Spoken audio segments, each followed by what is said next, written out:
Welcome to This Week Inside Sim Racing, September 9th edition. I'm Darin here with my co-host John Sable. And just going to get right to things today and lots to talk about, starting with the new iRacing build that became available today.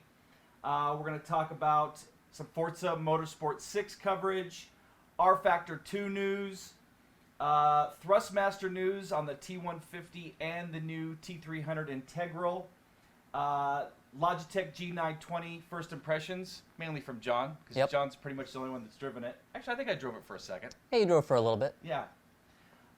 Speaking of which, I drove it when we were doing this. We're going to do a setup tip if you have an LCD or an LED TV that you're running. And this may even apply to PC monitors, but probably more on LCD and LED TVs to eliminate or try to get rid of as much input lag as possible. Then we're going to talk about what we've been driving and or working on, and close things out with Q&A. We're not going to do Q&A at the top of the show because it kind of dragged on last week, so we're going to take your questions, which we've written down, so we've got a lot of them all ready to go. So let's get on with the show. Yeah, first up, we're talking about the new iRacing build that was released just a matter of hours ago, really. I mean, honestly, I had about a 30-minute window to try it out before, unfortunately, the website crashed on me, which it's a new build day, so those things happen. Not surprising. That's right, but we're seeing on screen right now some of the highlights, the new content of the build: Corvette C7 Daytona prototype, Toyota Camry B-Class, NASCAR to round out the manufacturers in that league. But yeah, I got a chance to, like I said, only got to drive it for a little bit. But of that little bit of time, we did capture me driving the DP around Daytona. And, I mean, for the couple laps I got, it felt pretty solid. Yeah? I mean, it wasn't... Looks pretty cool. It looks really cool, yeah. It looks cool. The interior is cool. That LCD in there is really neat. I was saying, a nice new dash. Yeah, the dash is nice. I had to kind of pull my field of view a little further back than I care for to see it. But I definitely wanted to see it and be able to show you guys. But yeah, no, it felt solid. It was definitely different from, I mean, it's been probably a few years now since I drove the old DP. But that was Spin City on cold tires and short, tight corners. So the old DP? Yeah. Like this felt a lot more planted. I enjoyed the old DP. I was kind of bummed, in some of the more recent races, like I think the last 24 hours, or not the 24 hours of Daytona, the last 2.4 hours of Daytona. Okay, yeah. They ran the DP. Oh, there you go around. Yeah, going way too hard into the International Horseshoe. But like nobody drove it, and I think a lot of it was because everybody was driving the GT3 class cars. But so yeah, the new Toyota came out as well, and one of the big things that came out in this build is the dynamic track surface. I think this is going to really change iRacing.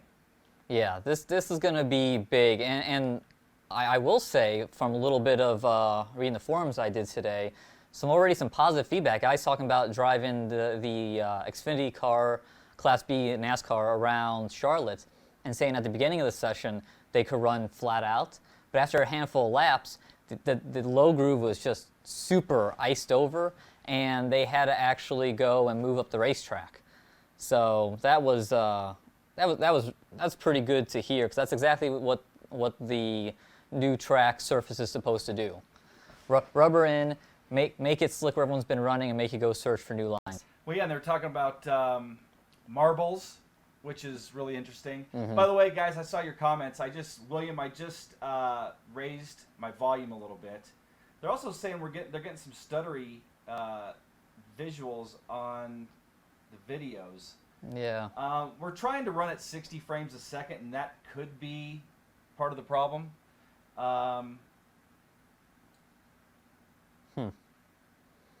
you know what? My mic wasn't on. That was the problem. Oh. Okay. Your mic is obviously on. I'm on. But now I'm probably too loud. Hopefully I'm not too loud. If I'm too loud, let me know, guys. I'll lower the volume a little bit. Okay, so we were just getting you through my mic. Yes. That's what we were doing. Exactly. Man, Live. hiccup. Yeah, live. The joy of live TV. So yeah, an anti-cheat detection is coming. They also made a change to multi-class splits. So, I was just mentioning how the DP sometimes. Okay, yeah. Now they're saying my mic's on. They're saying sometimes the DP or the prototypes don't get that many drivers, and so they're going to make it to where the top split gets a decent field of prototypes, and the lower split will then may not even have any prototypes at all. Yeah, and this is a much better way to go. And I honestly don't know why they didn't do it sooner. Because, that's always been what I've struggled with multi-class racing. If you don't have enough cars, then it's kind of not too much fun for that class. So I guess my mic's a little loud. Let's turn it down. Let's get on to the next news subject here too. While I'm turning my mic down. Yep. Next up, now we're talking about rFactor 2 news, and this is we got 4 stories here that happened over the last week. First up, there was a minor update to the Corvette it's a GT2 car, if I remember correctly, and so it was the main update was an update to the contact patch model of the tire to kind of bring it in line with the current cars inside rFactor 2. Haven't had a chance to try it out yet, but definitely going to give it a try because I like those type of cars quite a bit. I do too. Next up, they also posted a NASCAR preview. Still no official date between now, but they're saying between now and the end of the NASCAR season. Is that the case? Correct. Yep. So, and the first story they posted about a NASCAR coming to rFactor 2 was September of last year. So this has just been coming forever. So hopefully they get it out soon, and I hope they have some interest. I'm a little concerned just because they don't have too many tracks right now. Yeah, there's really only Atlanta. It looks there's a Charlotte actually. Maybe Atlanta. I'm thinking the road course. Yeah, right now rFactor 2 has Charlotte. It's called it's Mountain something in the title, and then Daytona's coming, and it looks like a Darlington's coming, and they also had a screenshot here of Road America. Indianapolis, correct. They have Indianapolis. But kind of slim on tracks, and also a little worried they're kind of pseudo manufacturers. So hopefully it does well. Yeah, I'd like to hear some comments. You guys post some comments on. Post some comments about rFactor 2 and it as far as it getting stock cars. What do you guys think? Is it going to kind of be a ghost town because there's not enough tracks? Something that I'd like to see really quick, and then we'll go back to the current news. I think it'd be cool if they subcontracted. As a matter of fact, we're going to talk about a track that was done by some subcontractors, right? Mm-hmm, correct. Subcontract series. So, I would have liked to seen the Sim Factory guys that did ARCA come over, do a port to rFactor 2, and bring all their content into rFactor 2. Because then there would have been a whole stock car series. Mm-hmm. Their trucks and the ARCA body. So, I think rFactor 2 is lacking that. They're lacking a good, quantity of content. Yeah, I mean, it's a bit fragmented. Yep. So it'd be nice if they had something to kind of bring it together. So back to the news. So here we have, this is the third party, Bathurst. And looks pretty awesome. It does. It looks really cool. There was actually a night shot that I should have added that looks really cool that was up on the top of the mountain showing the city below with the lights on at night. So that was pretty neat. But no, this looks good. And I want to say this might have some relation to the Bathurst that came out for Game Stock Car recently. I have to see if someone might have to correct me on that. But it looks good, and it's good to see more desirable tracks coming to rFactor 2. I love Bathurst. Bathurst is a beast. Bathurst is probably my favorite track. Really? I love it. It's fantastic. And I also love that rFactor and ISI are reaching out to other teams, these third-party affiliates, to develop these things. Like we were just talking about, they need them. I mean, they need to be coming out with more content, and that's a great way to get it out. Again, I'd like to see packs series packs, like a GT series pack or a stock car series. More on the tracks on the stock car side. They're going to have the stock cars themselves, but I'd like to see like a track pack that comes along with it. And then finally we have an update to Autodromo. What did they originally call it? Oh, God. It's basically Monza. Yeah, it's basically Monza. It was something... Brianza? Brianza. I think it's Brianza. Yeah. Which is basically Monza, but they've named it Massimo Angelucci. And Max, he went by Max. Max had been around for a long time, and he passed recently. So they changed the name of the track to commemorate Max. Added, now, this historic version, did they just update it? I know they added the junior. Yeah, I was thinking it was new, but now I can't recall myself. But so there's some news on rFactor too. Anything else before we move on to? Oh, you know what? I forgot to joke around. We were going to say at the start of the show, welcome to this week inside Forza Motorsport 6. I don't know if you guys have caught it, but we've got a lot of Forza Motorsport 6 coverage over the last week. Speaking of which, we can make our F1 video live. Yeah, I ran into a bit of a snag when it came to releasing videos for Forza Motorsport 6. Yeah, we kind of jumped the gun. I mean, honestly, their embargo details are a little lacking. Yeah, I mean, they're just kind of all over the place. And so we had posted John driving the Lotus F1. Speaking of which, we have some footage of that? Let's get over there. So yeah, now we're on This Week Inside Forza. So that's not the actual video we were talking about. We'll get to that one in a minute. Yep. We have that one, don't we? Yep, we do. It's down the list. Okay, so anyway, this has been a huge week for Forza. By the way, that Lotus F1 video is now live on our channel. But we kind of jumped the gun. We weren't allowed to post it. Supposedly reviews were allowed to be posted yesterday, but not standalone driving footage like we did. Yeah, even though there were plenty other ones out there. Moto Games did a whole car and track list, and so anyway, that video's back up. But yeah, John and I have been playing. Yeah, see, I will be playing Forza 6 at 4 a.m. tonight. Eric Driggins just said. Yeah, this has been the week of Forza, and we've been having a blast with it. We did the first 2 hours of the career mode. We did that live. We did a live 2-hour show, and that was a lot of fun. And we were able to post these driving videos. We were able to post videos from Spa at night, Sebring in the rain, and Rio. I think it's day only anyway. Any cars we wanted, but we could post these videos, and we got these out. But yeah, we've had a lot of fun running Forza this week, and so let's talk a little bit about career mode. Yeah, let's. This is your first go at it, so what did you think? It's not bad. I mean, it's definitely. I haven't really done.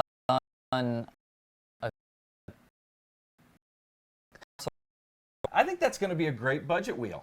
Yeah, I mean, $200 for it, and it's really not that far off of what T300 already offers in terms of wheel size and rotation, and it sounds like it's a similar motor, so yeah, it's pretty good.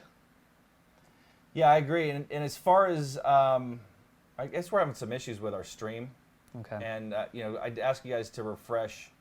I'm not sure what's causing it. Maybe it's the 60 frames a second. Maybe we need to go away from that.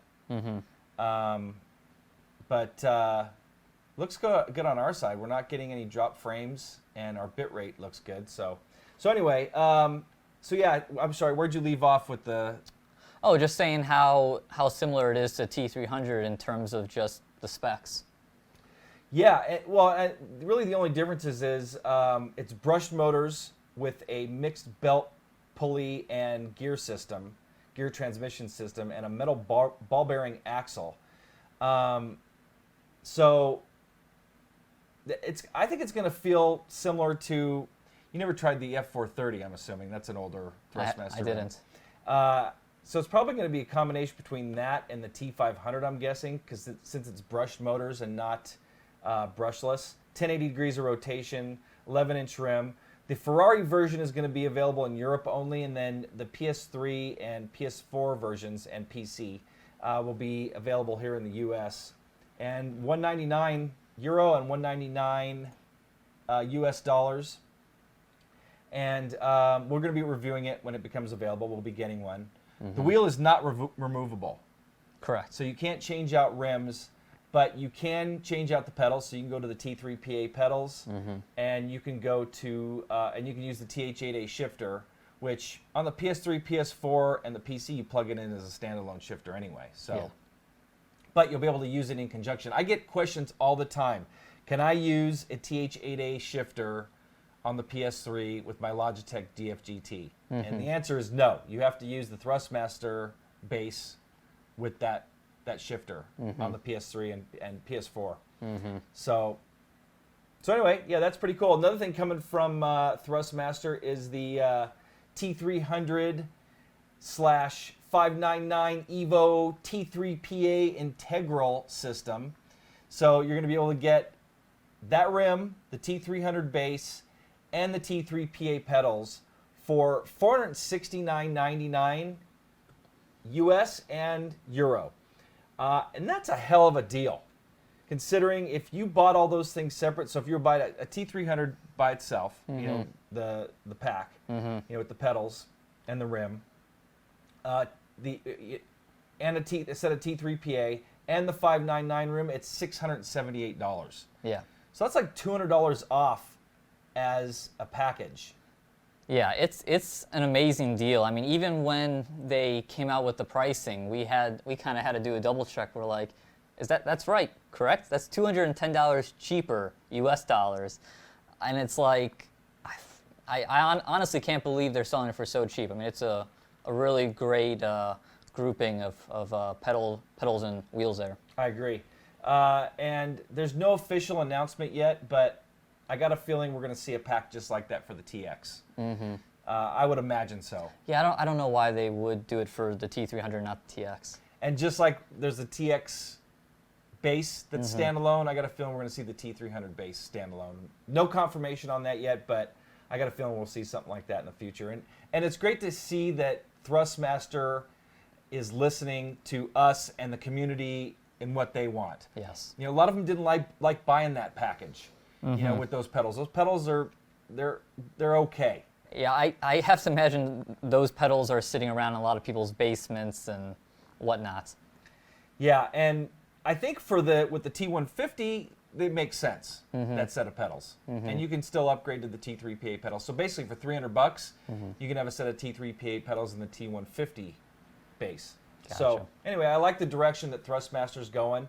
And again, they're listening to what the community wants, and they're bringing it to us. So again, we're going to have the T150 here and the 599 rim very soon. So while we're on the subject of wheels, John, we both tested it, but you tested it a lot more extensively than me, the G920 by Logitech. Yeah, drove the G920 in that Formula One Forza video we were talking about earlier. That should be back up now. And yeah, I mean, what can I say? G920, it's definitely like a G29.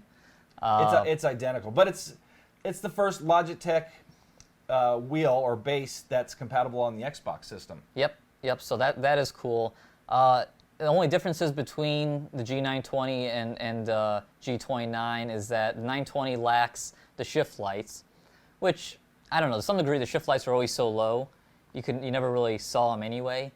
But it'd be nice to have that. But what it did gain was that big bright light. A super bright, I don't know if you can see it, but there's a little light there above the Xbox button, and it is super bright, like blinding. I mean, looking for duct tape to put over top of it. Like, it is so bright. When John mentioned it to me, I was thinking, he's just kind of over-exaggerating it a little bit. And the reason why I say that is because the light is only, I mean, it's tiny. It's really, I mean, it's like the size of a freaking ballpoint pen head, maybe a little bit bigger. So I was thinking, how bright could that be? That thing's friggin' bright, man, and it's shining right in your eyes. Yeah, I wish they would turn it down. I don't know why it's so bright. Saw someone in chat asking. Oh, there it is. Yeah, the G920 retails for $400. Yeah, $399. And then the shifter is compatible. The driving force shifter, it does work with it. It comes with the same exact pedals as the G29. Yep. And again, I drove it briefly, and it feels just like a G29. It doesn't, to me, it doesn't feel any different. No. So, anyway, I think it's a good alternative to Thrustmaster. I think I'd prefer the Thrustmaster, and we've had some questions. When are you guys going to do the comparisons? We will be doing comparisons, and I say I prefer the Thrustmaster because I just prefer a belt-driven wheel over a gear-driven wheel.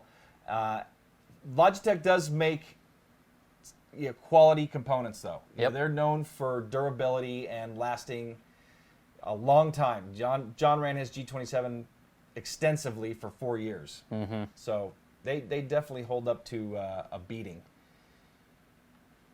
Okay, next up, we're going to talk a little bit how to properly set up a TV as your monitor, because we encountered this the other day. Yeah, actually, let's before we get to that, let me do a little setup here before we get to the video. So yeah, when we were driving the G920, John was driving it, and then he was having a hard time, and he went back and forth between the TX and the G920, two different systems and two different TVs, and he was having a hard time catching slides and just getting a feel for the car on the G920, and then I drove it, I'm like, yeah, what's up with this thing? Something's wrong. Well, actually, it wasn't the wheel.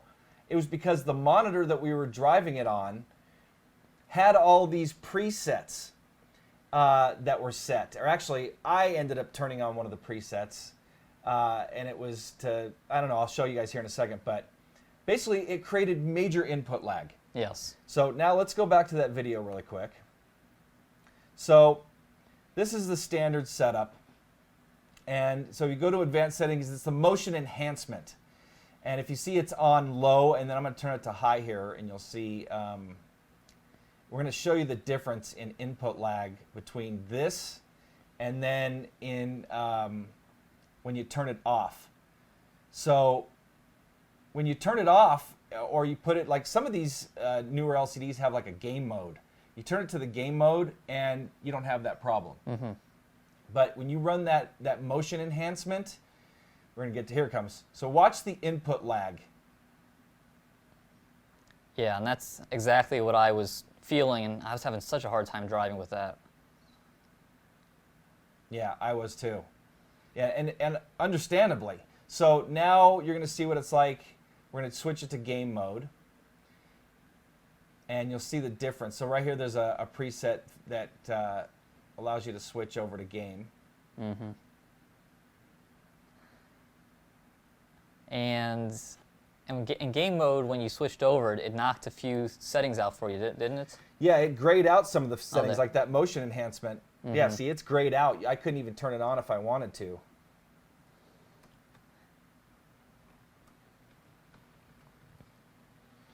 So now you're going to see the difference with it off. And Forza has a little bit of input lag, but that is nowhere near what it was like with that motion enhancement. Correct. So, tip for you guys, you know, if you have a newer TV like that, and it seems like you got some input lag, go check your settings and turn that, any of those additional motion enhancements, all those things, run the set as raw as you can. So, anyway, we'd learned it ourselves. I had heard that in the past too. Yeah, that's something I'd honestly forgotten about, because even when I got my couple TVs over the last handful of years, first thing I always did was turn all those settings off. And yeah, no, it makes sense that if you have those anti-motion blur or whatnot on, that's going to mess up your gaming. And it was, like Darin said, it was much better afterwards. And to some degree, any kind of lag you see in Forza 6, I wonder if it's more graphical than actual there. I mean, if there is some there, it's really minor. Like, I'm not really feeling it. Yeah, I don't feel it either. No, and I think part of it is their animation only goes 180 degrees. Yes. So if you think about it, we got our wheels set up at 900 degrees of rotation, or 720, or 540 even. we're gonna have to turn the wheel a lot more to get, to get it to go. I mean, it'll go full a lot quicker. Yeah. But I think if you go more of a 1-to-1, you'll have more of a one-to-one animation. I would like to see them change that because Project Cars has, pretty much 1-to-1. Yes. Hand over hand. So, yeah, people always say when we put up some of these videos, man, there's a lot of input lag. How you guys even drive it like that? And honestly, I don't really feel it. Yeah. Well, I said I think it's more graphically than anything. I think so too. You know what else I want to do a test on? I want to hook up Forza to a PC monitor. Yes. Where even like I have a 120 hertz monitor. We have a Hans G older. It's like a gaming monitor. It's really not a TV. It barely even has audio coming out of it. But I'd like to see, maybe film it too. So it's kind of hard to see by the naked eye. But you see it on video, you can see it better. We can even go frame by frame in our editing software, just to see a difference. So. So I think that's almost it for subjects. Somebody had asked that during the week, something that they'd like us to talk about is what are we working on during the week? Obviously, you saw Forza 6, the G920. Personally, I've been doing some sim experience AccuForce testing. Matter of fact, Richard McNaughton, Avenja76, actually is commenting right now in the chat room. I was trying to get F1 2015 working and had some problems. Bernie at Sim Experience got him a copy of F1 2015, and he says he's got it working now, and he's got a tweak for us direct drive wheel owners, mainly Sim Experience on the AccuForce. So looking forward to trying his fix and getting that going. Been testing the Next Level Motion platform. Got a review coming. Have that review coming, and we've driven that a lot, so it's good. It's good to finally get a review out and let you all know what we think of it. I agree. And then, John, you have been setting up SimVibe on a budget. Correct. And here's some of the Logitech system is really not going to come into play. I mean, it's going to enhance your speaker system probably a little bit, but we got a pile amp that you're seeing here. Two, what are the shakers? Aura? Are they Aura shakers? I think they're Aura shakers. I believe so. Yeah. Two Aura shakers. That Zonar DG sound card. Got all this stuff with shipping and everything, $145 on our forums. So if you're looking for a good deal on, this is adding to this subject, if you're looking for a good deal on used gear potentially, come into our forums at isrtv.com/forums. Actually, we even have a link at our homepage, isrtv.com, a buy-sell section. So if you're looking to buy something, you can post in there. And if you're looking to sell something, you can post. But back to if you're looking to buy, you can go through all the threads. We've got probably new threads daily in there with wheels, pedals, motion systems. I got that sound system. That guy was basically selling his whole setup because I think his cousin or something was moving into his house, and he had to give up his man cave. Oh, no. So he had no room to put his gear, so he just sold everything off, rig and everything. And I saw that sound setup, and I was like, we're gonna get that for John, get him going with SimVibe. So anyway, and then you were checking out the Z1 dashboard. Yeah, another project trying to get a Z1 dashboard set up. And if you don't know, Z1 dashboard, I guess it's more technically a software side of it. Yes. And it's awesome software. I was playing with it the other day, and it gives you pretty much all the telemetry you need about your car, fuel and where other competitors are at, and pretty much everything you need. So, and you're able to run that software through a second, or in my case, a fourth screen. So it could be another monitor or an iPad or whatnot. But they also have a little touchscreen dashboard that they offer, and we have one here and was playing around with that, and that's really powerful. And I like it being touchscreen because then you can tap through, and you tap on the right-hand side of the screen, you go off to the pages in that direction. Same thing with the left side of the screen, and you can put like 8 different pages of data.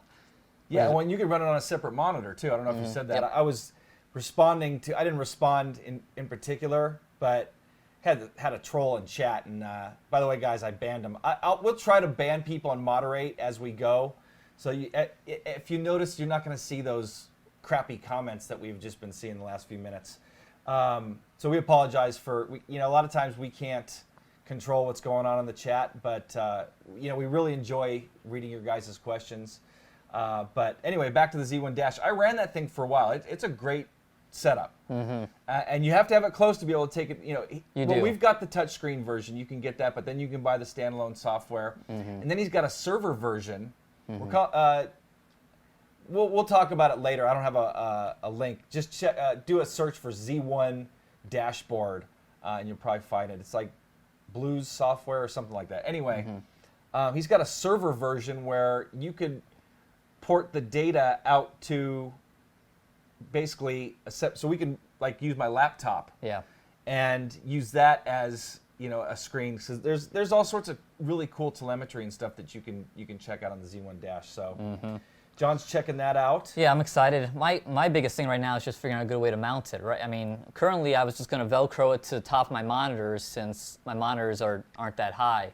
But I'm a little worried that if I'm in the middle of a race and I go up there and poke it, that I could knock it off. So I'm going to try to get something a little more sturdy, maybe even have my GoPro mounting system up there. I might even try to integrate it into that. Well, maybe we can mount it to a piece of 80/20 or... And I was also thinking about the 80/20 down low and maybe angled up a bit. You know what I did? Because we have Velcro on the back of it. I had an L bracket that was about as big as my hand and Velcroed it to the back of that. And then, and then attached the L bracket to the 80/20. And then I was able to push on the touchscreen. It worked really well. So... what am I looking at, Pablo? I'm looking at my laptop, which is right down here, and looking at your guys' chat and looking at our script, our notes for stuff that we're going to talk about. And now it's time for Q&A. And again, we didn't talk about it at the beginning of the show, but I grabbed some questions that were in the comments before we went live. And go ahead and post some more questions as we're talking. But we'd be happy to answer them as we're going here. We're way ahead of schedule today. It's only 30 minutes in. So first question from Kim Astor, who is a regular in our chat room. How you doing, Kim? What new features would you like to see in upcoming sim racing games? Is there anything specific that you think is missing in the current titles? Thanks for a great show. Off the top of my head, I can't think of anything, and maybe you can, but if you took features from all the different sims, and even there's some features in like Forza and Gran Turismo, and you took all of those features and packed them all into one game, I think we'd have pretty much every feature that we could imagine wanting. Oh, absolutely. But again, one of the things I wanted to see in iRacing was the ability to have car paints, custom car paints show up. And you can paint custom cars in iRacing, and then you used to be able to add people's files, but now there's trading paints. Correct. So you can use trading paints, and as long as you have that running, people's custom, and their files are up on trading paints, you'll get their custom files. But is there any features that you can think of? I don't think there's any new features that we're missing. I mean, I guess I'll just be the voice of the iRacing forums, and some dirt oval racing would be cool. Yeah, That's not really captured. That's really the only thing, that, and I guess drag racing to some degree. That would be cool. I talked to Tony Gardner about that, and he said due to latency and stuff, might be kind of hard to get people sunk up. That would be hard. To get off the line at the exact same time. Yeah. I mean, you're going to have reaction times, but latency could affect those reaction times. I think if you were going to do it, you'd have to make sure everybody's running individually, and then bottom line is ET. You wouldn't be able to go off of reaction times so much. Correct. But I think that'd be cool. Now, what about any just general features? No tracks or cars, but what would you like to see in Sims? Boy, I don't know if there. Like I said, if you kind of mash everything together, I feel for the most part all the features are captured. I'll keep saying, I say this I feel like every week. I like to see better multiplayer kind of across the board. Yeah. You know what it really comes down to, Kim, is which title are you talking about? Which feature would we like to see in which title? Exactly. Because again, if you wrap them all up, pull some from here and here and here and put them all into one sim, then you're gonna, a lot of the features that we want are all out. So for iRacing, for instance, I want to see day-to-night transitions in Yes. iRacing. That exists in rFactor 2. I believe it exists in Project Cars. Cars, yes. So, that's what I'd like to see in iRacing. I'd like to see weather, changing weather, rain rolling in. Titles have that. Project Cars has that. F1 2015 has that. Yep. So it really, again, it depends on which title you're talking about. Let's get to the next question. Electro Latino. When will you do a review on the new T150? What are your impressions of the wheel from the existing information? Thank you guys very much. Well, I mean, we'll be doing a review whenever we get one. Yeah, we'll be getting one soon. It's out in October. So we already told you some impressions when we talked about the press release, but I think it's awesome. I think it's a great entry-level setup. And especially since it's ecosystem ready, I think it's going to be a great addition to to the sim racing world. Yeah. Following up, someone said from the last question, pit crews, which is something you don't see too much of. Yeah. And then following off of the current question, I believe it was Ericsson XL asked, what's a good wheel I can get as a present for somebody that is hooked into sim racing stuff? Try to get him into it. And I think that wheel's going to be perfect. I think that wheel's going to be perfect at $200. Well, especially since you're going to be able to upgrade the pedals and stuff too. So if they like it, then they can get a set of T3PA pedals and a shifter, and then not necessarily, you don't really need a shifter, but if you want to do gate shifting stuff or you want to run it sequential, it's great for that. Or even use it as a handbrake, it's great for that. And then if you want to upgrade from there, you could get a T300 base or a TX base and go from there. Another quick question, and I'm not sure who asked it, but and I may have had even a question pre-show. RC40 asked, and somebody else just asked too. Let's see if I can get his name really quick. When are we getting our Fanatic stuff? Who said pit babes? Ricky. Need pit babes. Hey Rick. By the way, who said that? There was somebody else. Anyway, when are we getting our Fanatic? I just got a message today saying that it's shipping. So probably within the next week we should have the Club Sport V3 pedals and the CSW V2. So going to be, and with the Xbox One hub. So we're going to be able to try it on Forza 6. That's going to be fun. That will be. Someone asked, would you pay the extra money for a TX wheel or get the G920 for Xbox One? They're the same price, I believe. They should both be retailing for $400. TX? Yes. No, TX is under $300. Is it? Yeah.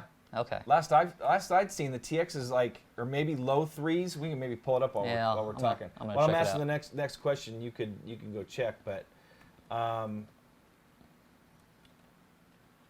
personally, again, I like the belt-driven wheels, so I'd go with the TX. Yeah, it's $300. $299. Yeah, because the T300, I looked that up yesterday, and that's $400 on Amazon. Yeah, it's been $399 since it launched. Yeah, which means they're probably selling pretty good. So, probably. They don't want to. And then that just goes to show you, for another $70, you can get that rim and a set of T3PA pedals in one pack. And you're losing out on this rim, which isn't a bad rim, but you're getting a better rim. Yeah, you're getting a better rim, and you're losing out on the crappy two pedal set. Yeah. Which with a mod they're decent. I have to pull those out and show you what they feel like, so you can try them. But so anyway, I would go with that. RGF 543. And by the way, why don't you pull new questions and ask them? Okay. And I'll go back. I'll just keep going back to the old questions. Sounds good. Okay. So RGF 543. Why aren't you guys using the Mad Catz wheel? He or she asked a few questions. So first question, because we like the other ones better. You haven't tried that one yet. We're going to be doing a buyer's guide on the Mad Catz wheel. It's not bad, but honestly, it's a gear-driven wheel, and if I was going to use a gear-driven wheel, I'd use the G920. So there's your question, or your answer there, and we will be pulling it out for our buyer's guide, our Xbox One buyer's guide, which we'll be doing soon. He also says, hey guys, love your show. I'm wondering what's your favorite car in sim racing ever? Ever? Ever. I mean, I don't know if I can pick one. It's hard for me too as well. Like that is hard because I go through phases. Me too. Where a certain car or even sim, I'll race for probably like 3 months and then I'll kind of bounce around. Yeah. So yeah, I can't say if one car Top is ever... sim car of all time. Yeah. I really like the Audi 90 or whatever, the one from the late 80s, early 90s that's in Race Room. As a matter of fact, I just saw a mod come out for it for Assetto Corsa. All-wheel drive, turbo.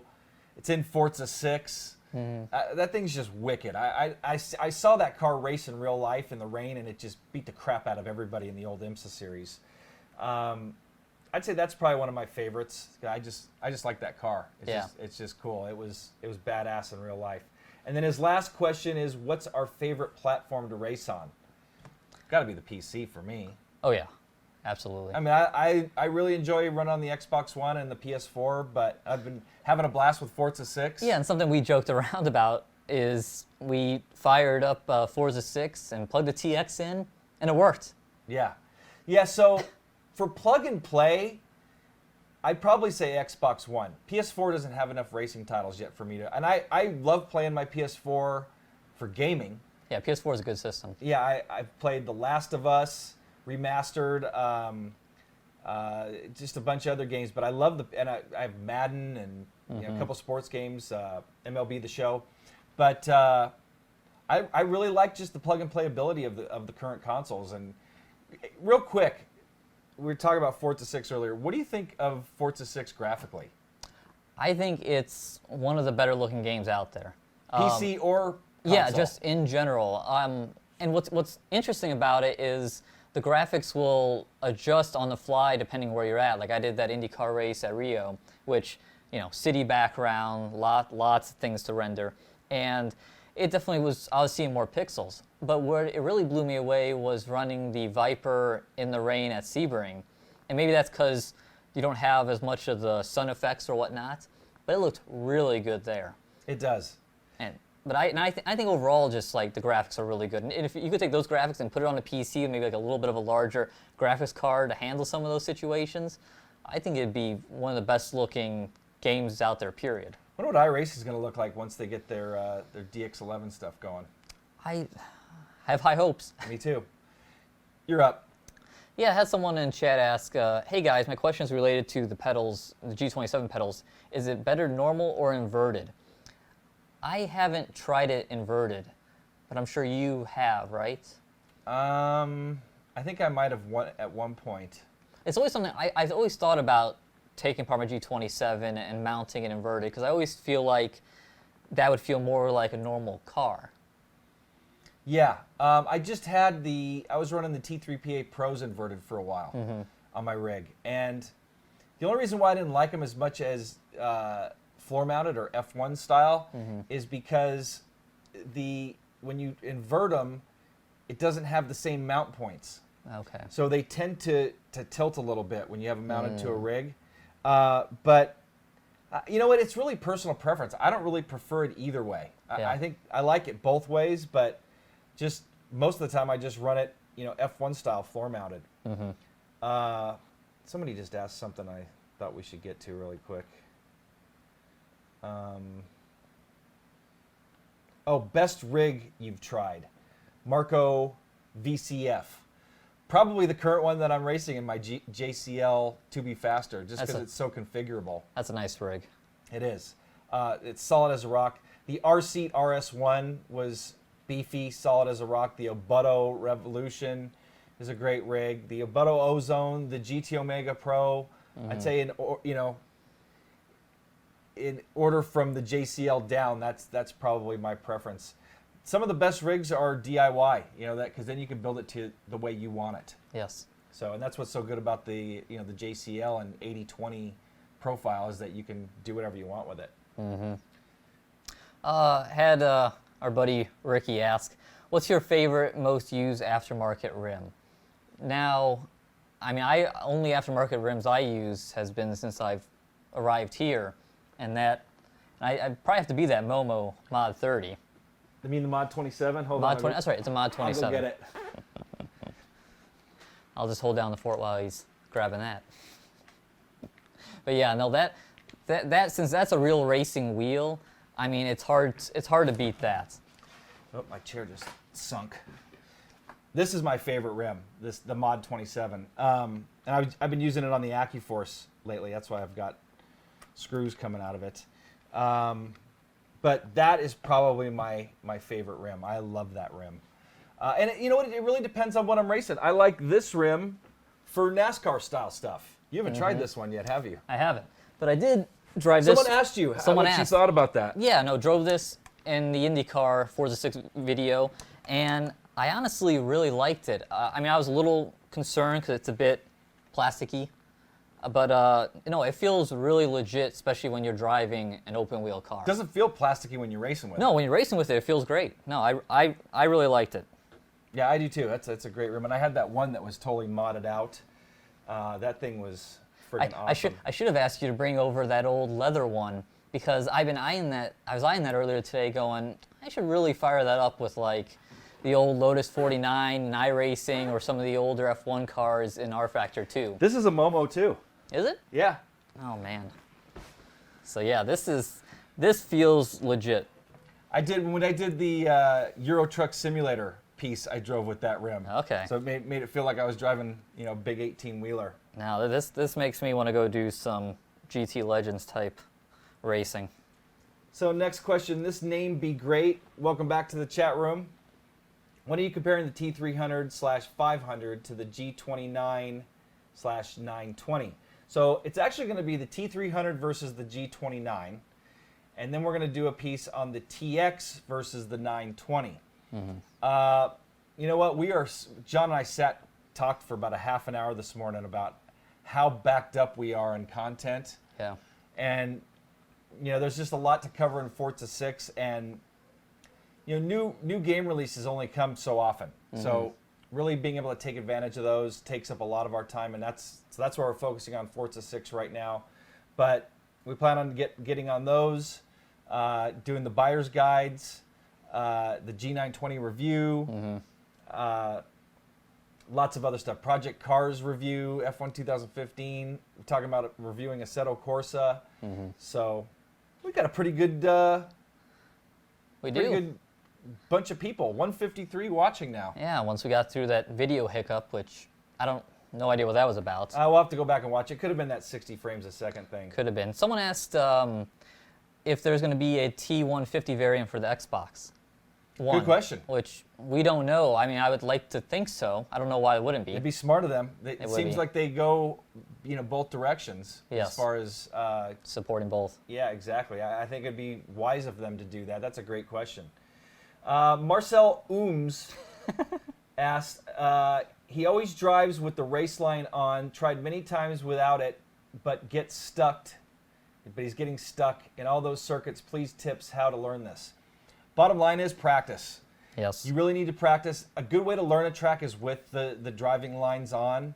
But, if you keep them on too long, you're probably going to rely on them too much. Yes. So the best thing to do, this is what I do, and if you do something different, you can tell what your tip is, and this is mainly for road courses. Ovals are a lot easier to pick up than road courses. Even on ovals, you're looking for spots where you're maybe letting off or braking, but I look for visual cues, whether it's something on the track or something on the side of the track that I see visually that I know, okay, I got to brake right there.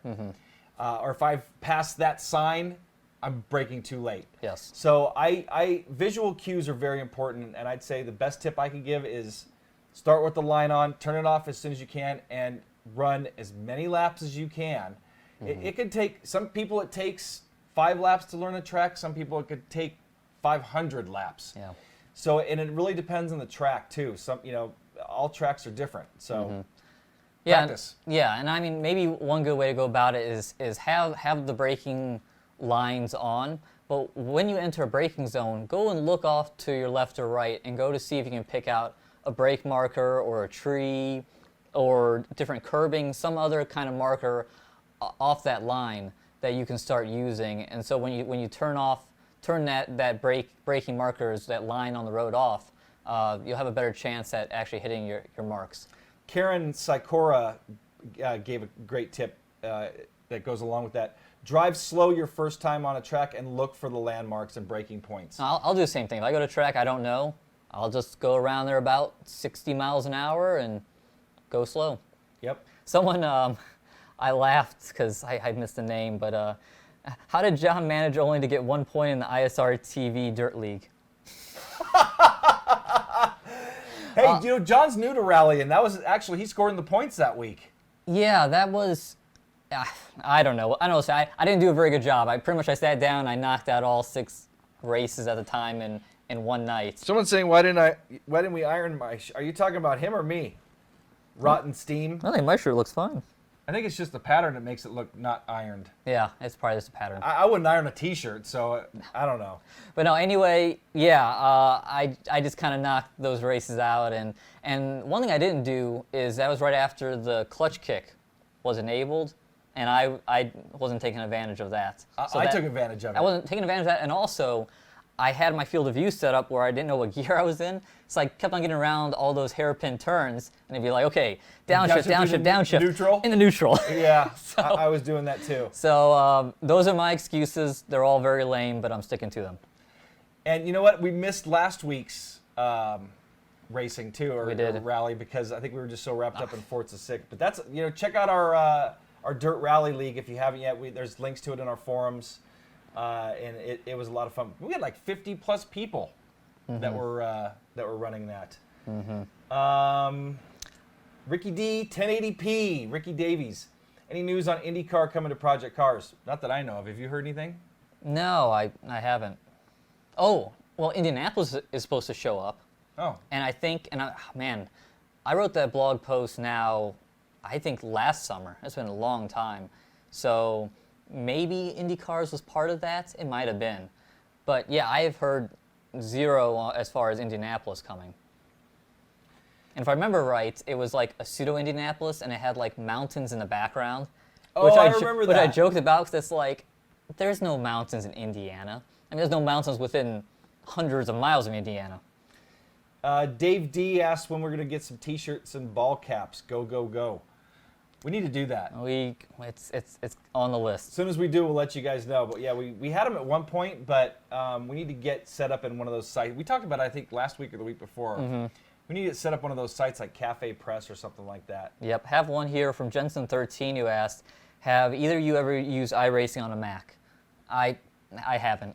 I haven't either. I mean, allegedly it works fine. I do have, my laptop here is a Mac, but I don't think I have enough memory on it or hard drive space on it anymore to try to upload iRacing, or if it even run well.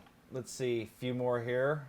No, not running out of time. We could sit here all day and talk to you guys. We can. What are our favorite mods on rFactor 2? I can't say I've run it enough to tell you. I've only really run the content that was developed by ISI. Yeah. I don't think I've really run any mods. You know what? There's so much great content across all the titles. And don't get me wrong, mods are great. And especially back in the rFactor days, we couldn't run rFactor if it wasn't for the modding community. But there's so much great content. Assetto Corsa, Project Cars, iRacing, Game Stock Car, even the base content in rFactor 2. I honestly haven't even run any mods. Oh, I ran the Assetto Corsa Daytona prototype. We did a test drive in that. Oh, that's right. Before it was coming out, and that was a lot of fun, but I really don't have one. I talked about my favorite mods in rFactor 1. I'd love to see Kart Factor come to rFactor 2, if that becomes available, driving those, was it 90s kart Indy cars? Yep, late 90s. What do you got, John? Well, I had someone say that I guess wheel support's an issue on the Mac for iRacing as a follow-up. I can see that. And then another follow-up, someone said they were thinking a Project Cars oval track pack might be coming out more this December. James High on that subject too. I ran boot camp on a Mac Pro. iRacing ran well with an NVIDIA card, but then I just got a PC and life is better. Someone also asked about iRacing, and James High asked, iRacing news, what's up with direct drive wheel enhancements and force feedback for iRacing? Here to know, you're the guy to ask. For the AccuForce, I'm the guy to ask. I could be. I mean, I've run it enough to where I've got it dialed in pretty good, but I'd say email me in private and I can, help you get through some settings and stuff. I've actually talked to the guys at Sim Experience about creating default profiles for a lot of different titles because I have every title that the AccuForce is compatible with, and creating default profiles, maybe even work with Avenger, Richard McNaughton, and get some default profiles so it becomes more of a plug-and-play experience. But you know what? As far as iRacing goes, it varies per car and even per track.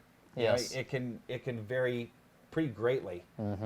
Someone had, let's see, Charlie Dixon here asked, Project Cars becoming an e-sport, ? I haven't heard anything directly about that, even though I feel like I've kind of read some indirect rumors. And that's something with the way esports are taking off. I'm drawing a blank of what some of the more popular ones off the top of my head are. But I do wonder, I wouldn't be surprised if we start seeing racing come a little more to the forefront. I mean, clearly, iRacing's been doing it somewhat for a long time now with their World Championship events, but it would be interesting if someone like a Project Cars with, as strong as Slightly Mad Studios is, with so many people playing Project Cars, if they would kind of take the lead and get that a little more into mainstream esports.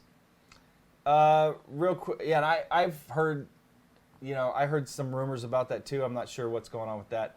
James, hi, heard devs are going to be getting an AccuForce and Bodner, and they're thinking of revisiting force feedback feel. Who are you talking about there, James? Which, is it iRacing? Because iRacing already has, they have an OSW and an AccuForce. So, curious of what you meant there. And then let's see, there were some other questions. This is a good one. FTR Racing TV asks, how do you guys get to know Andreas Nee? It seems like we only seen him for Gamescom coverage. And what does he do for a job? He worked for a cell phone company at one point, like LG or something like that. I'm not sure who he works for now. I actually asked on one of the shows, we were covering Gran Turismo before Gran Turismo 5 came out, looking for somebody to cover things at Gamescom.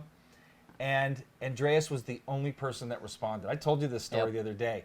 Sent me a test video using his phone. I think it was an iPhone or something, and he said, how's this work? And I said, well, you seem like you'd be great, but I said, we really can't use that phone because the sound quality. Next thing I know, he buys a camera, buys sound equipment, and has been covering Gamescom, I think, for 6 years for us now. He's covered Thrustmaster, the F1 rim we were just talking about. He went to Monza. Man, I was so bummed I didn't have a passport and I couldn't go. Thrustmaster invited us to Monza during an F1 race, and Andreas got to go to that. He covered the Intel Extreme Masters. Also, maybe that was at Gamescom too. No, maybe it wasn't, but I think it was in Germany. So he's covered a few things. He covered a launch party, I think, for Gran Turismo 6 or a post-launch party. So he's covered more than just Gamescom for us. Anything that we can get him to go to in Europe. Matter of fact, I'd love for him to go to that Sim Racing Expo, but he just got married, and I'm not sure if he's available. But Andreas is a great guy, and man, we got so lucky finding him because we've honestly got tons of views on some of his content. I have another question here that is kind of something we were talking about just yesterday. Said, do you have any advice on creating a tune on Forza 5 if you don't have experience on race cars, I believe? There's some app that someone just told us about. There's some Forza Tune app, and I wish I had a link for it because I'd give it to you guys. But check into that. Check into there's some kind of app to. Honestly, I need it. I got my butt handed to me on frickin' league racing because there's so many variables as far as not only tuning the car, but upgrading a car to be, let's say, at the max at level D or the max at level C performance index. You may think, oh, I've got all the parts and I'm at 400, but you may have bought the wrong parts to get to 400, and your car's a dog compared to what somebody else brings to the table. I kept bringing knives to a gunfight yesterday, and I was getting my butt kicked in the league section. Someone asked, Donnie Leonard, I'd love to hear Darin's opinion, OSW and AccuForce wheels. I've never tried an OSW, so I really don't have an opinion on it. And needless to say, I have tried the AccuForce. I think just in general, and John, why don't you chime in here too? If I was, and Sim Experience sent me that AccuForce, so I'll be honest, I didn't pay for it. They sent it to me to review. But if I was to spend that kind of money on a wheel, $1,500, $1,700, $1,800, and OSWs run anywhere from low thousand up to 3,000 or 4,000, depending on which motor you get. I think I'd be more hesitant to spend that kind of money on an OSW. Sure, a lot of them have more torque, but I'd want a warranty and the support that Sim Experience has. It's also got Sim Commander where you can tune to your heart's content. Yeah, and that's the OSWs don't. Yeah, and Sim Commander it's basically the engine of that wheel. Yeah. I mean, I feel like if you just had the wheel without the software, that'd be buying like a BMW without an engine. Yeah. Like you have that software is such an integral part Or of the a experience. good way to put it, buying a new car that's got fuel injection. It's supposed to be, basically the brains of those cars are, they're all computer controlled now. Yeah. So imagine pulling out the brain, the computer, and how's that car going to run? Yeah. Like garbage. Yeah. So how do you feel about that? I mean, if, OSW versus AccuForce, because I know that there's been, this big debate going back and forth, and there's people in the AccuForce camp and people in the OSW camp. Yeah, I mean, I think, like you said, I would like a little more of a turnkey experience and having that continuous software support. I mean, and to some degree, I don't even really know what is available software-wise for the OSW, or how much support there is. I mean, maybe there is plenty. I'm not sure, but it's all community-based. I know it's all community-based, so you are relying on a lot of people to, essentially spend their free time developing it. Where with Sim Experience, you have a company. So, yeah, I definitely think I would go a little more that direction, and I'm not too interested in doing a build-it-yourself kit. Yeah, I'm not the most technically savvy guy, and sure you can buy kits already, but again, I'd rather stick with a company that's been around for a while, that's continuing to innovate, that's continuing to update it, that's got Sim Commander where somebody said I'm already vested in Sim Experience because I have Sim Vibe and yeah, if you have Sim Vibe and you somewhat or Motion. Yeah, no, it becomes a bit of like, do you go Mac or PC type thing? Once you kind of go down one alley, it's just easier to keep going that direction. Eric Driggins asked, can you add us on, if you can add me on Xbox One so you can race with me? Sure, as a matter of fact, I'm going to put my gamer tag and John's gamer tag in the chat. Mine's Darin SRT, John's is John ISR. So feel free to add us and we'll try to race with you. As a matter of fact, I really want to get a group. We did this on Forza 4. I want to get a group of people together, preferably people with wheels, and do, we come up with a class, rear-wheel drive or something only. You can only tune up to D, 400 performance index. Maybe run a couple races one day. I think that'd be a lot of fun. And you can run 24 people, I think, at once. So yeah, that'd be good. So that would be really cool. James High, if I fly you out, you'll bring the OSW lens kit. Man, for that price, I could probably just go buy one. Then I got to put you up too. But thank you.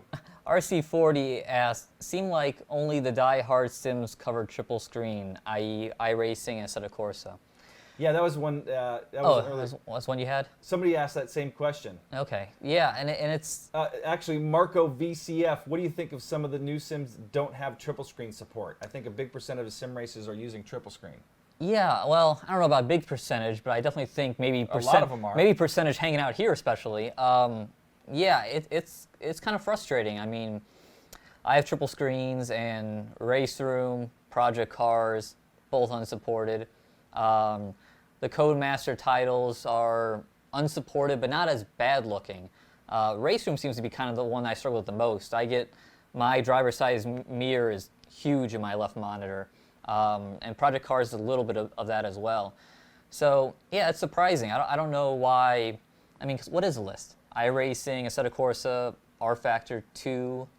Well, but the ones that supported officially, Assetto Corsa and iRacing. And that's just it. That's it. Everything else is just you're running, the high resolution. By the way, Wendy, how you doing? I remember you running in that Forza 6 little series that we had. Sep Win is a woman named Wendy. I believe that's your name, Wendy. if I got it wrong, I apologize. But yeah, that was a lot of fun. We had a good time with that. I think I told you about that. I ran a C4 Corvette and built it up. I couldn't do much to it, but it was just the thing was stout. So, hey Ricky, you should join us for the Dirt Rally League, man. It's a lot of fun. So let's get a few more questions and wrap things up. We're a little over an hour at this point. And someone up too late, great name, just mentioned Dirt Rally does fine with triples, and I have to agree. Overall, it looks pretty fine to me. I think there's only a little bit of stretching going on. Yeah, in F1 2015, I don't think it's that bad. Yeah. Honestly, stretching doesn't bother me all that much because, like, even in iRacing, I don't run, render 3 separate monitors because you get a frame rate hit. I'd rather keep my frame rates high. And honestly, I'm not really looking in those monitors. That's more peripheral. I'll look into them briefly to go into a corner, but most of my focal point is on that center monitor. Yeah. Live for Speed, yeah, I believe Live for Speed has support. That makes sense. For triples. Man, Live for Speed, man, they need to step it up and come back out onto the market. Couple more questions here. Eric Driggins, do you think Forza 6, and I'll thank you in a minute, Eric, you know what I'm talking about. Do you think Forza 6 can deliver when it comes to oval racing, Daytona and going forward? Not really. First of all, they don't have stock cars. And as far as ovals go, it's Daytona and Indianapolis. Yeah. That's it. There's no other ovals in Forza. So, I mean, if that's all you want to run, sure. But well, and also, I mean, the only oval experience we've done so far has been that Indy 500. What are those called? Showcase events. Showcase events, and yeah, I mean, all the AI cars up running by the outside wall, which no one ever runs at Indianapolis. So and smoke coming off. Yeah. No, those weren't drivatars either. That was just AI cars. That's right, they work. So, someone did say, I think maybe it was last week, said, or in the comments on YouTube said, well, they're drivatar cars and everyone doesn't know how to drive properly. But yeah, they don't have the drivatar emblem above them. So that's just the AI being not very good for some reason on the oval. So, Eric, thank you for reminding me about the core effects. Yes, it was you. Thank you. I'm giving you a shout out right here. We appreciate you you reminding me about them and having me get in touch with them. So Eric Driggins was the guy that I think he posted on our forum saying, have anybody tried the core effects with sim racing? And I was like, is that thing out? And he's like, yeah. So I reached out to them, got us one. So anyway, thank you, Eric. I really appreciate it. Any more? I got a couple more questions. You go ahead. Is an OSW versus Aki Force comparison coming soon? No, because we don't have an OSW. So somebody local wants to bring us one. We'd be happy to check it out and absolutely offer up our opinion. I'd love to try one. And the last question I have is, do you think Assetto Corsa will do well on the consoles? I think it lacks enough content at this time. And I kind of agree with you. I think to really make a big splash worldwide, especially here in the States, they're going to need more American content, mainly tracks. There's no American tracks in Assetto Corsa right now. So correct. I think they need that. I mean, when you look at what Assetto Corsa is right now, you compare it to, I guess, Project Cars and Forza 5, probably the best things compared to currently on the console. It's lacking a lot compared to those two. So yeah, it's a bit worrisome. It is.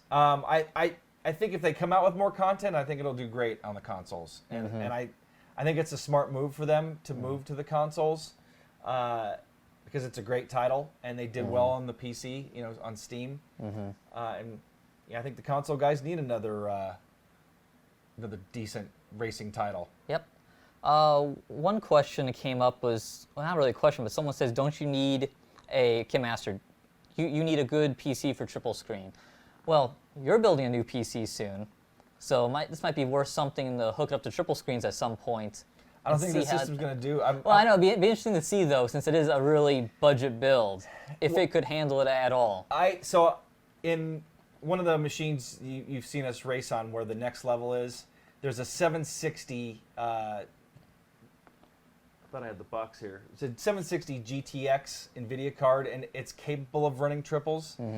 And I didn't have it on that machine. I had it on the AMD 6 core, the older AMD 6 core, and it struggled. Did it? And then I bumped it up to the 780 GTX Ti, and it was night and day difference. Matter of fact, I was running dual 580s before that. Okay.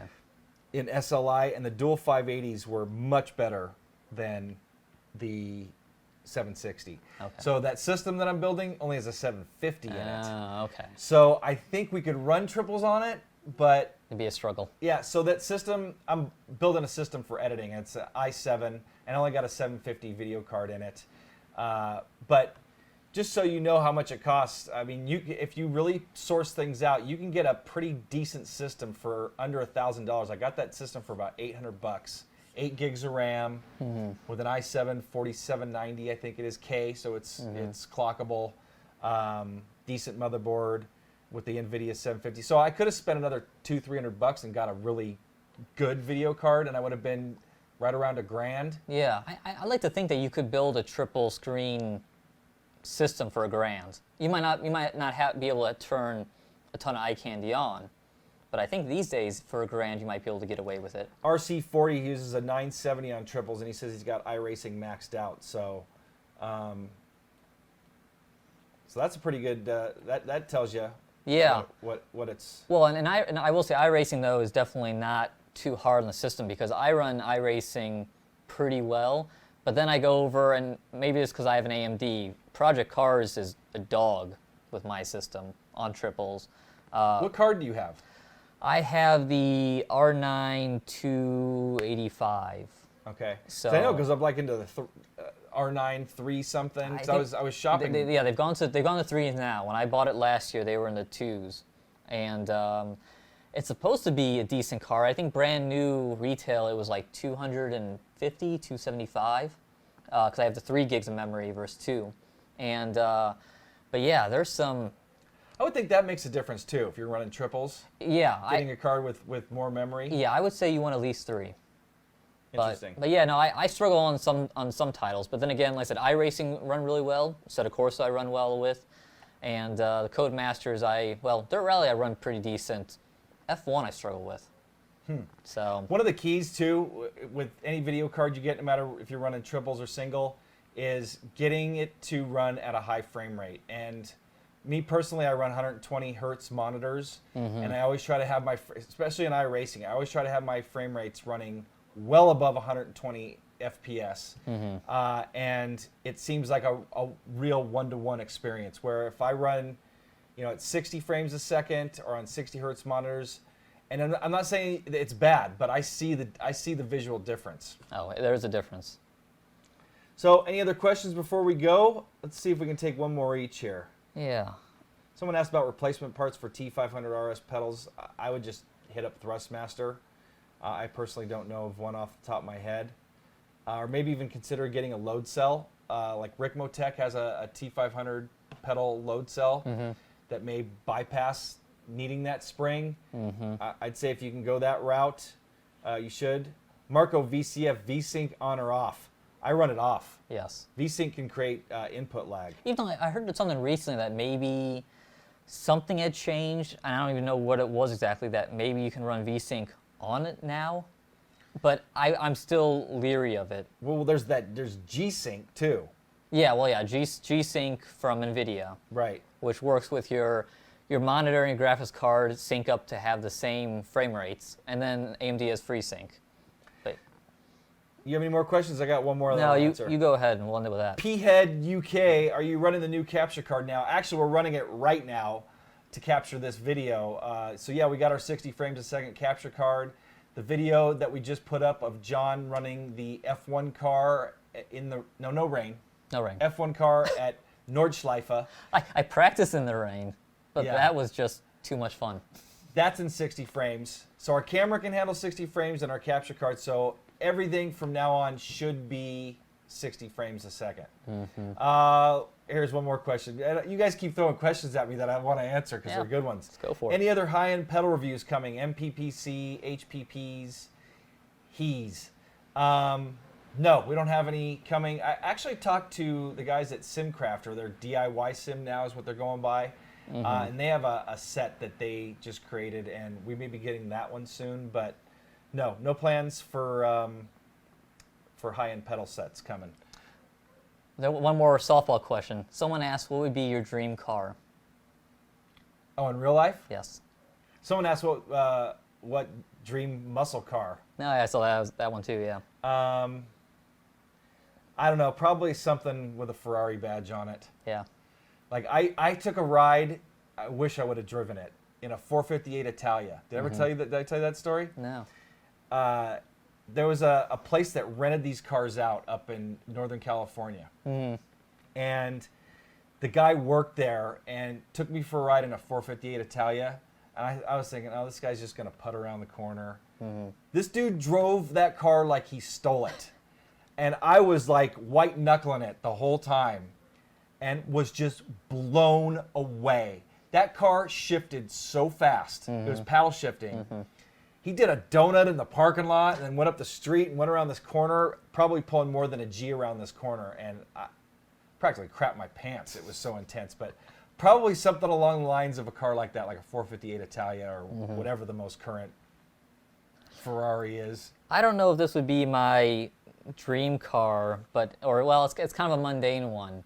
But I love the E39 BMW M5. My dad has a 2002 in Le Mans Blue, and it is just like the best all-around car. 400 horsepower. It goes as fast as you need it to go. It just handles awesome interior. It's super low-key looks-wise. Like it's just like I've never ridden a car that rides so well. They're fast. And it's an M car. It's a 400 horsepower M car. It rides smoother than any other luxury car I've ever been in. And it's like So if you could have any car, you would take that over like a hypercar or a supercar? Because they're a pain in the ass. They are such a pain. Like I can't even. I had another old BMW, and that was a pain. But then you're talking you want a BMW. Yeah, well, it'd be less expensive of a pain. See, that's part of me. I'm kind of like, well, even if I have a hypercar, I'll have to pay for maintenance. Ricky's question, John, can you give Darin your hairstyle for the next show?